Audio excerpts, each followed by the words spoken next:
ঘটনাটা 9 তারিখ সোমবার। সেদিন আমার ভাই বাজারে করে বাড়ি যাওয়ার পথে, বাড়িতে যাওয়ার পথে একটি ওপর পাশে একটি দোকানতে কিছু একটা আনতে গিয়েছিল। আনার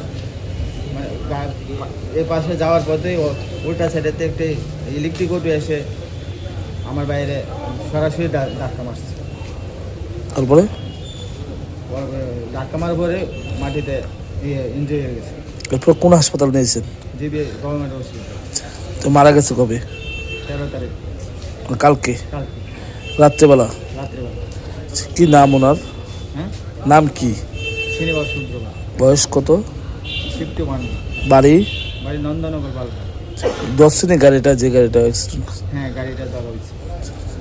উনি এমনিতে কি কাজ করতো? এমনিতে মাটি কাজ করতো, আর একটা নতুন একটা ওয়াটার সাপ্লাইয়ের একটা জব পেয়েছে। আপনার কি হয়? আমার বয় মেজো ভাই।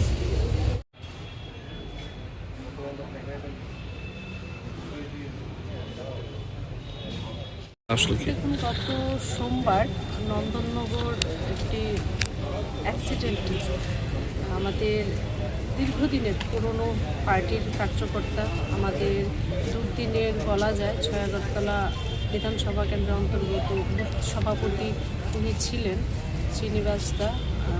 সেখানে উনি গুরুতর আহত হয়েছেন এবং গতকাল রাত আনুমানিক 11:30-12টা হবে।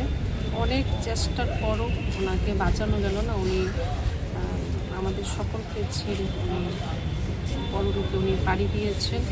ভীষণভাবে আমরা প্রত্যেক কার্যকর্তা যারা আমরা আছি, আমরা ভীষণভাবে মর্মাহত, শোকাহত।